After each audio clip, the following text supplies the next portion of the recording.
I'm Owen Reigler of Midwest Whitetail. We've got about 40 years invested into all these deer, and we're going to show you around.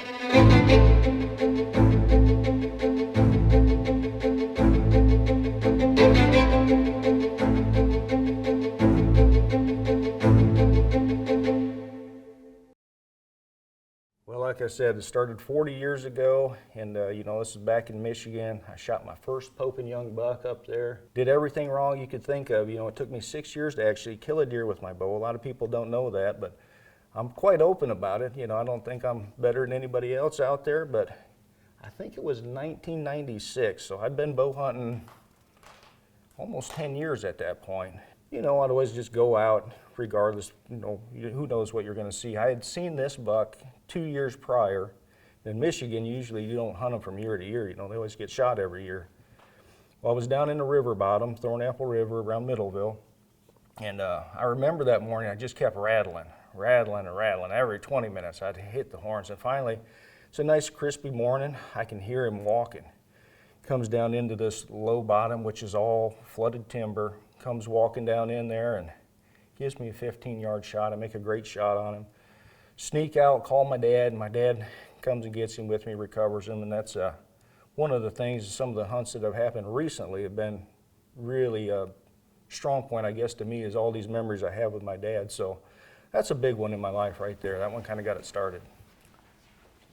Of course, the obsession took off, early, and I was hooked on hunting, and you keep raising the bar. When you're in Michigan, you keep raising the bar. First you're shooting 1.5-year-old bucks.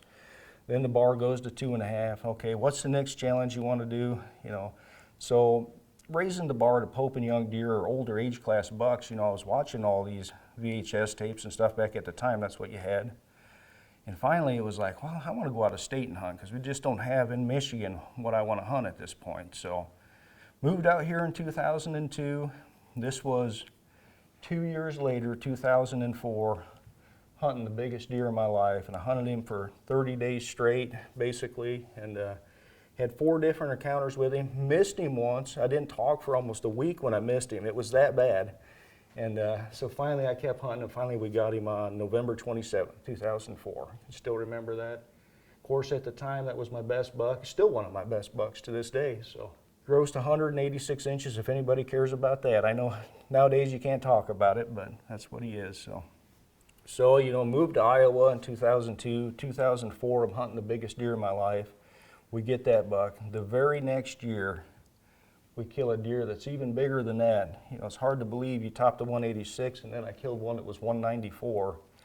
Probably the coolest hunt of my life. I can hear the deer grunting as he's coming. I can't see him. My brother's filming. He can see him. He's trying to tell me, he's a giant coming, I can't see him. Finally, he pops out of these cedars 10 yards from me, walks right under the tree, shoot him quartering away, because I know he can't see him. My tree's blocking my brother from seeing him, so I let him just walk by, shoot him at about 10 yards, so still one of my most memorable hunts. So we're really getting into this. We're filming. I'm not really sure why. Of course, I've watched, goes way back to Drury's and everybody, and I think that's awesome, so that's why we're filming. We're just trying to get into this. 2006, again, we're just putting our time in. We don't really know this deer's around, but happened to be an early hunt. We went out about 1 o'clock that day during the rut, November 24th, and he walked right to the tree. So, things couldn't be going any better in Iowa. Let's put it that way. I had the dream of owning land. I was hoping to get a 20 or a 40 or whatever I could get, at the time, and I got my first piece, I think it was in 2003, and we'd killed a couple bucks on it. Of course, I wanted to do everything I could to them. Let's plant where we can plant. I remember fighting. I had an old industrial tractor. I remember fighting to plant 3 acres of clover. It took me forever. But when I seen that start to come to fruition, the deer were there utilizing it. It was kind of a game changer, because I felt how rewarding that was. You go out and do all the work, then the deer are there because of what you did. It was just a rewarding thing. So that's kind of snowballed into what I have today, and why I've kept buying farms and tried to get all the ground that I've acquired now. So we had that first farm we had some success on. Finally, I sold that 1031 into another farm, where eventually we had this split G2 buck there. A unique story there is he would leave every year. About the time shotgun stuff would start booming, we had the food there. He'd come back right around second gun every year. And he did that for, I think, 3 years before we finally got him killed. So a little bit of a unique story there. Another unique thing with this deer in particular is I believe I've got his 1.5-year-old shed. I'm almost certain of it if you compare this to his 2-year-old shed. You know, the shape and everything's almost identical. You can see those brow tines are almost identical. So this is the only deer that I believe I have his 1.5-year-old shed. And then, you know, if you go around the house, you'll see that there's a lot of sheds hanging off these different bucks. And I always thought it was just cool to see what they've done from year to year. It was always a big interest. So, you know, if I killed them, then I always held the sheds up with them, hung the sheds up with them. So it was just cool. You can look at and see what they've done over the years. I've got a few that have got 4 or 5 years of sheds to them. So it's pretty neat to see what they've done year to year. Speaking of sheds, here's one that's pretty cool. So this is the buck that I killed back in 2022 that I called Wolverine. We hunted him for years. I could never get him killed, so you know how good of a hunter I am. Not very good, apparently, but check out all the sheds I've got to him. I've got him from 3.5 all the way up to 7.5, then we killed him at 8.5. So my first year filming for Midwest Whitetail goes back to 2018. I was hunting 3 actually big bucks that year, which never happens, but this was one of them. I would say he's pretty well known. If you go back to the archives, Midwest Whitetail, he's a lot of people talking about how big-bodied he was, just a humongous deer, and he put on a show. It took us a little while to kill him too, but I think we had 4 encounters with him, 4 or 5 encounters before I finally killed him, so one of my most memorable bucks right there as well. You know, a lot of people don't know how I got started with Midwest Whitetail, and Winky sold the business, and at that time I knew the guys that bought into it, so as a friend of those guys, they reached out to me and wondered if I would film for them just to help them out as a favor, and I said, absolutely, you know, and so it just went from there. I mean, I guess I did an all right job, so they wanted me to stay on, so here we are see, that would have been 2018, I guess, so here we are 6 years later. So, perfect. 6, 7, 8, I got to do my math. It's closer to 8 now. Yeah. So that Crabs buck, that was my first buck with Midwest Whitetail. Now my most recent buck is this Frazier buck. We hunted for a couple of years, and I killed that buck with Grandpa's and Dad's muzzleloader there, so he's super special to me. And you know, Dad started me hunting at a pretty young age. I was like maybe 3 or 4 years old tagging along with him hunting, and then I started hunting on my own at a young age too, and we'd gone, you know, all over Michigan hunting together. Iowa, before I moved here, him and I came out and hunted Iowa once. We've been to Colorado 10 years in a row, which is what some of these pictures are from out in Colorado. And the memories with him is, I mean, it's the essence of hunting. This is really, when you think about it, this is why we hunt. To get that bond we share with friends and family, it just brings you closer together, and couldn't be more thankful for Pops, you know, bringing me hunting when I was young, and it just obviously has grown into an addiction at this point. So we skipped over this little bitty guy right here. This is the Loch Ness buck. He will be one of my most memorable hunts ever, I'm sure. We had a bunch of history with him. The thing that stands out about this buck is the recovery. You know, it's the first time I've been on recovery with a bunch of guys. We had most of the Midwest Whitetail crew there. My buddy Chuck from KILOTERRA was there. Good friends, you know, and that's the first time I did that, and it made it just more memorable, so I'd highly recommend it. The one thing that's a little different with this buck in particular is I got to a point in my life where I just wanted to do things a little different.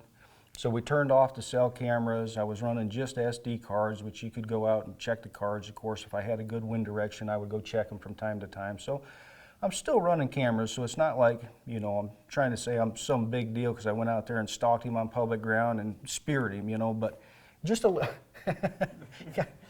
Yeah, Riley laughing back there.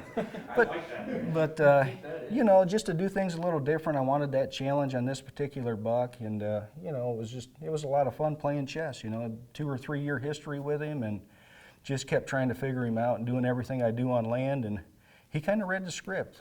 We killed him right where we thought we would. So, excellent hunt, and like I said, one of my most memorable. So going back to 2018, I talked about that hit list I had, some really big deer, and this was one of them here. This was a buck I called Trey. He was on the intro of Midwest Whitetail for a couple of years, and you know, the sad thing about this buck is I just never got to hunt him at all. September 1st, he disappeared. You know, of course, I'm planning everything around this deer to hunt him and never see him again, so I think, you know, he died, maybe VHD. It took 2 years to find him. He laid in the bottom of the ditch about where I was getting pictures of him, so that one's still a heartbreaker. I think he goes 211 right there. I replaced a little drop he had off from the trail pictures there, but I think with everything, including the little drop, he's like 211. My love of archery goes way back to when I was just a little kid. I don't know what it is about archery, but I think it's that you can just never be perfect, and that keeps me coming back over and over. And it's such a big part of being a good bow hunter that I've just gotten into it more and more over the years. You know, I started shooting ASA way back in the day. And then just recently, 3-4 years ago, I realized that Iowa had ASA now. And so I started shooting ASA again. It's just a great way to stay tuned. And when you get into the season, your level of confidence is so much higher than if you just didn't shoot, you know. So that's a big part of it. And of course, here's some of the stuff I've got the last few years. So pretty proud of that. And hopefully we can do it again this year. Now I'll show you guys my archery shop on here and everything I can do to tune bows and do everything right in-house. So let's go check that out. Goodbye, Riley. Don't look around here, you might see some deer hanging. That's dinner over there. What's that from? That's tonight's dinner right there. It's a late doe season going right now. We shot one last night, so we got to get the old freezer stocked up. You know, that at the end of the day, that's why we really hunt, right? We love big antlers and big deer and all that, but got to put the meat in the freezer. Don't mind the mess right now. We got all of our hunting clothes still out from the season. This is where we keep this somewhat heated, and so this is where we change and everything. But we kind of see all the stuff I've acquired over the years. A bunch of garbage, some really nice stuff, and here's some of my bows that I'm always working on. Try to be somewhat organized. So I've got the pegboard up here, slot board. But yeah, this is where it happens. Arrow saw, arrow jigs.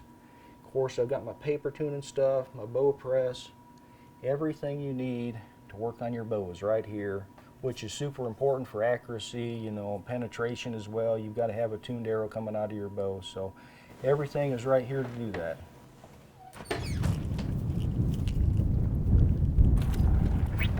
So come on into my shop here, guys. This is Whitetail Insanity. So this is one of the things I do outside of killing deer.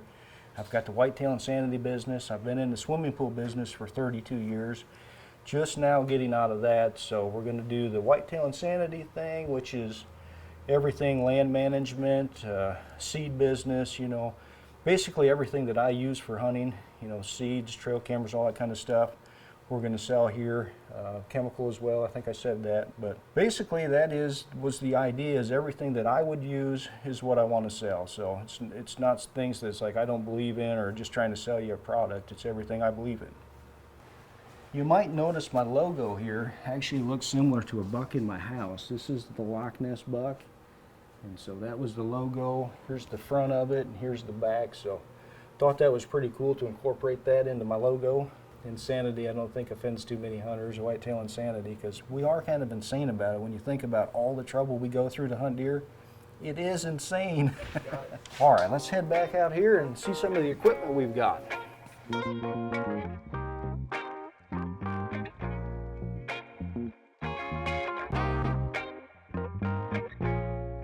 This is where you're going to get all the comments. This guy's got too much money. That's why he's killing big deer. But this has all been acquired over the last 40 years. So, each year maybe you buy one thing and pretty soon you've got a tractor, you've got a drill. So as far as land management goes, those two pieces of equipment right there do about everything I need to do. And then if you want to make food plots, clear ground, this would be the other piece of equipment I couldn't do without. I use that for about everything. So just some of the stuff here. We've got our seed for the business over here.